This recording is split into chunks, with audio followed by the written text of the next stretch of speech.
Tara and Andy's film reviews on OurGamers.co.uk. Hi everyone, it's time once again for another film review, and it's nice to see that you're always ready, as always. I was having some water. You had all this time. No, it's fine. Okay, so this time we're going to be talking about Smurfs, The Lost Village, which, yes, was an odd one to go see. Well, not in my mind. Like, someone mentioned, that's a weird one to go review, considering the age you guys are, I guess is what they were trying to imply. I don't know. And I was like, well... I'm at the age where I can justify going and taking a child, i.e. you. Which is me. But I thought change it up a bit. Why not? Have some kids films, have some scary films, have some adventure films, or all sorts of films. I can't do horror. That's like the one. That's what I was trying to think. What scary films have we seen? Oh no, they're thrilling films and films that made me go ooh, and like. To be fair, you did that in Smurfs. Go on, let's go on to it. Right, okay, so it's here we go. Wait for it. It's classified U. It was green. It was actually green. It's rarely green, so maybe that's another point that we're trying to make. Like, you never go see a film that's U. The director is Kelly Asbury. You've got, right, so with the cast, here's just a few that were starring in it. You've got Demi Lovato, Rainn Wilson, Joe Manganiello, but there were a few other people as well, whose voices I recognised, but couldn't always quite place. Michelle Rodriguez was in there as well. We had Julia Roberts, Ariel Winter, so quite a few different people. Yeah. Genre, animation, adventure, comedy. Running time, bang on, hour and a half. And I like never get to say that. So I was like, it's totally 1 hour and 30 minutes. Love it. Synopsis. In this fully animated, all-new take on the Smurfs, a mysterious map sets Smurfette and her friends brainy, clumsy and hefty on an exciting race through the forbidden forest, leading to the discovery of the biggest secret in Smurf history. I like how they kind of said this all-new take on the Smurfs. It's kind of just you've taken what originally existed. Yeah, it's like a reboot. Yeah, exactly. The like Power Rangers. The last films that came out of the Smurfs, that's an all-new take, because they shoved them in the real world. That's an all-new take. This is not really an all-new take. You're trying to say Gargamel and Ezra aren't from the real world? We're talking about Smurf world right now. But yeah, so that is in brief, it's a long brief, what this film is all about. And we're going to start with story and script. What have you got? Straight away, I thought we'd done quite well for kids. Exactly. It wasn't too bad, story-wise. Yeah, the story for the kids was clear, understandable. Yeah. We managed to follow it. It done a bit of backstory because it was... I know what you're trying to say there. Because it was like a reboot, it did do backstory and stuff, which was handy. Yes. Yeah. So, bearing in mind that it was for kids, there were like one-liners and little jokes in there. It was aimed for kids. Yeah. But it's still got giggles from us, as well as some kids in the audience. I've got that as a note here as well, yeah. I mean, it's definitely more entertaining for the younger kids, I'd say. And there were definitely funny moments in there. We heard kids laughing, which is always so lovely to hear. And clearly it's doing its job if you can hear the kids laughing and not just me. So, we all know how entertained I get. But, regarding you and the story and the script, I glanced at your face once or twice. And you were smiling, but you also had some sort of peril. Sort of when there's peril on the screen, you were actually like worried. So you did get into it. So obviously, it's really bad. I can never play poker. Like I could never do that. Yeah, no, there were a couple mo's, and I was like, oh. But yeah, no, it was entertaining. Definitely, and it's entertaining for what it's, for its purpose. And as I said, it was, I would say, more aimed for the younger side of the kids' side, as opposed to the older side of the kids' side. It's a good family film, though. Yes. Because there was a lot of families that went to go see it. Funny script bits here and there as well. And, yes, I even chuckled a few times. So that's my other note, which you obviously made a point of when we walked out. I was like, even she laughed a few times. As if that's anything to go by. But yes. So, not bad. It is quite entertaining. And shots and CGI? Mm-hmm. What have you got? Lovely colours, lovely CGI. Oh, it is. It was beautiful. They done all right. It was no Trolls and like a Disney sort of film. So I think it wasn't stupidly high detailed and amazing visuals. But for what it was, for its audience, it was done the job great. Yeah. I have to slightly disagree with you on that one. Oh no, right. Happy Easter. I thought the world design was absolutely stunning. The CGI aspect was quite a strong aspect of the film. And I liked the quirky ideas they had with the world design, with the characters, the creatures, the landscape. I thought the river bit was such a clever and cool idea. The river bit. Yeah, I know what a river looks like. No. Yeah, but their river, like, that was a cool idea. And I quite liked that. Yeah. And it was a very colourful and pretty world as well. So I did love it. Everything was quite eye-catching, so it's brilliant for kids. But I thought, okay, maybe... I don't know, like, memory's failing me right now. I know that in Trolls, texture was a major thing that came across with the clothing and with everything. With the hair. And with the hair. This one didn't seem too bad, but I don't know how I would compare it to that, so... I don't know, I think the CGI aspect was pretty good. I also think, unfortunately, we didn't get to see it in 3D, but I can totally imagine this film would look great in 3D. Yeah, I agree with that, I probably would. Yeah. We didn't get a chance to do that, Andy. Maybe we'll go back and see it again. And then compare the texture of the CGI. Anything else? Nope. Okay, soundtrack. Not a lot for that one. Actually, yeah, just for that last one, I will agree with you. The design of the world was good. Can't fault you on that. I'm trying to think back. I think they did do rather well. It's hard because it's like a lot of these sort of films. You've got Trolls, obviously. Yeah. So it's one of those things that they don't want to obviously copy something like that. But as I said, for what it's there for, I think it did a decent job. Mm-hmm. It's not a mind-blowing film that will change my life in any way. It's not one of those films.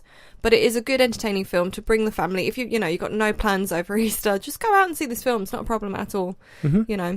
Definitely. Did I have anything else? No, so soundtrack.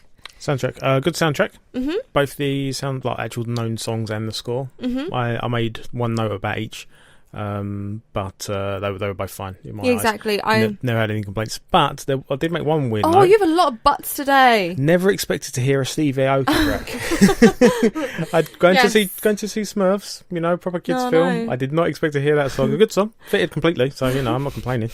But it was a bit of a surprise when it kicked in. As soon as it started kicking in, I was like, I know that. Yeah.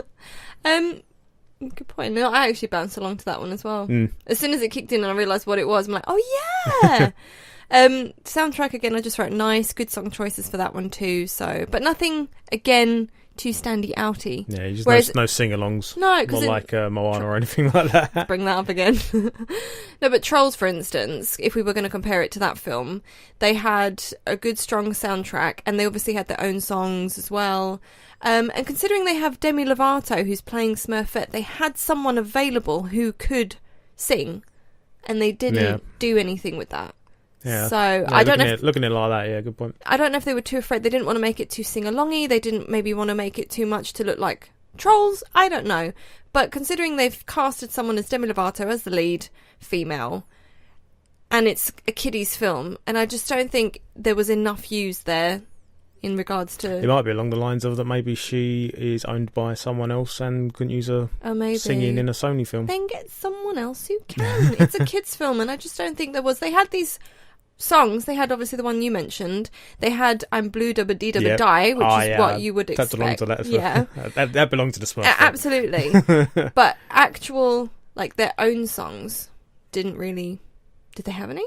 No, just a score. I can't remember. They never had any actual songs from what I remember. No. So I think that's something that was possibly missing. They didn't need a lot. I'm not saying they should have like a massive sort of whole film based on it, but I think the odd one would have been quite nice. So yeah, anything else? Nope. Cast. Now here's something. We sat there and we were like, I'm sure I recognise some of these voices. I made that note about 3 times, I think. I know Papa Smurf, I know this voice, I know that voice, question mark, every time. Now, you know me, I'm normally quite good with saying, that's I'm normally quite good. So-and-so. Pick yourself up. Right? No, I will, because I am. You know I am. And recognising people, if it's like in real life, like I'll be like, oh, that's so-and-so.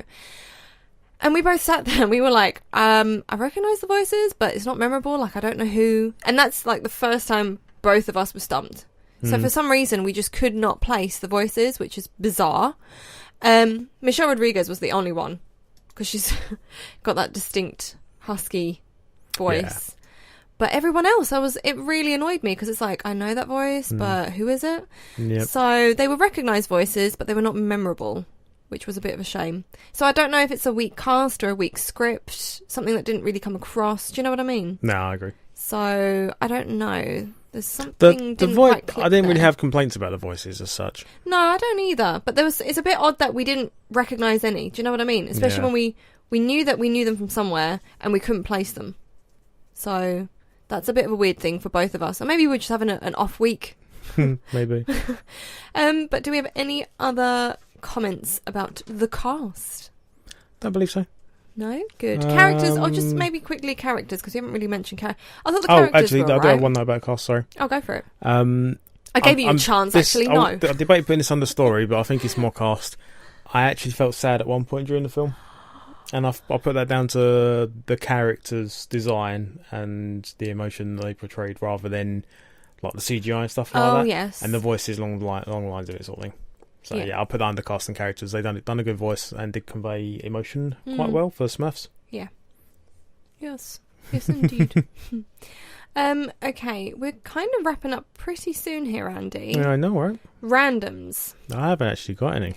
I didn't have any, and then I suddenly remembered one. Yes. So, it turns out you possibly haven't seen this film. You know when the Smurfs came out as the real life... Well, I know the one you mean. It was the CGI / thrown into our world sort of concept that came out in 2011, I think. I think it was quite a while ago. I remember seeing it. Don't remember much of the film. All I can remember is I wasn't a huge fan of it at all. Then the second one came out, and I've either seen it and completely forgotten it, or haven't seen it. So I can't really remember if I've seen it or not. I don't think I have. I definitely haven't seen the second one. I'm pretty sure I haven't seen the first one. Yeah, so...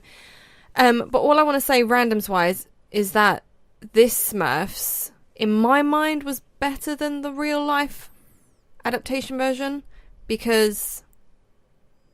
I think maybe it was just maybe I just wasn't keen on the concept. Maybe I just didn't like the idea. Yeah, just they fit well in their own world. Yeah, because it's like growing up and you watch the cartoons, and when you hear the Smurfs, you expect that whole, and like their world and the issues, and just didn't expect to have them thrown into our world. It's an interesting idea, but then obviously that title was taken, so in this case they had to change it up a bit. But I liked this one more. I think for the Smurfs, like, just leave them there and let them explore their own thing. So that worked fine for me. That's my only random. I'm trying to remember who plays the main guy. Yeah, it was what's his name? Rainn Wilson. Yeah. Yeah, no. Well, Gargamel. Yeah, he plays Gargamel. Yeah, I don't think they're. I was trying to work out if any of them were the original voices. I don't think many of them were, if any. I like the cat. I like that cat. Yeah, Asbury. Yeah, he's actually voiced loads of stuff. It's Frank Welker again. Ah. He does loads of. He's done Slimer, I think, from Ghostbusters and a few other characters. Who has he done in Aladdin? I can see Aladdin come up there. Aladdin, he was Abu, Cave of Wonders, and more. No way! Yeah, Beauty and the Beast. He was the footstool. Oh really? What, the dog? Well, I just said footstool. It must be the dog. Guess so. He's Megatron in Transformers. Wow. Well, it's post. He's Astro in George and the Jetsons. The Jetsons. The Jetsons. Yeah. He's Scooby-Doo and Fred in Scooby-Doo episodes. Wow. Yeah, he's done loads of things. Well, he's done quite a lot, and that's very diverse as well. But we're getting sidetracked. Yes. Andy. So randoms, they got done. Anything else? He's in World of Warcraft. Oh, Andy. I'm done with my randoms. Who is he in that one? You won't know. Oh, that's the game. That's not the film. Huh. Avengers. Gavatron? Is that a game again? No, it's series. Odin, yeah. We need to stop looking at that. We're totally getting sidetracked. Okay, randoms. We're done with randoms. So It's time for the final thing. He was Sven in Frozen. What? It's Sven, uncredited, but Sven in Frozen.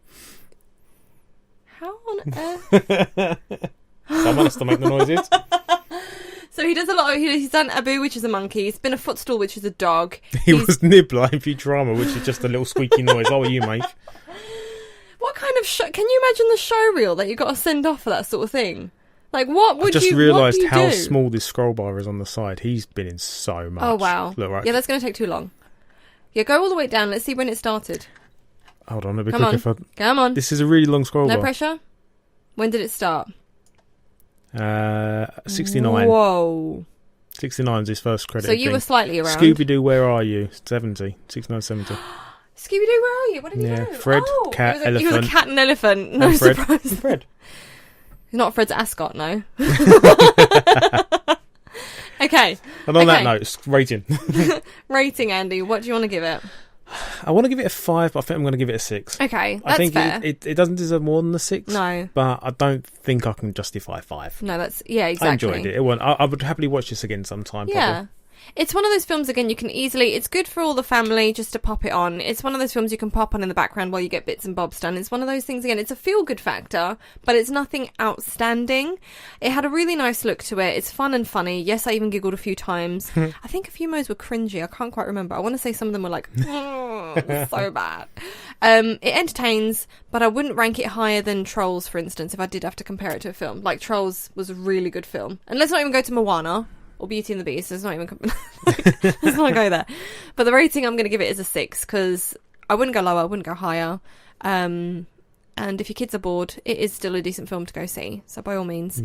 And the rating it has gotten, we're not really far off. It is a 5.8. That so right? There you go. Yep, exactly. That's quite a fair rate, I think. So I believe that is it for another week, Andy. Until next time. Bye-bye for now. I'm excited for next time. What's next time? Next time's going to be a little bit... How shall I, without giving too much away? It's going to be... No. With a little bit of speed and a little bit of anger. Let's put it that way. Calm down, I'm curious. It rhymes with calm down, I'm curious. See you later. Bye. Mama, na na na na na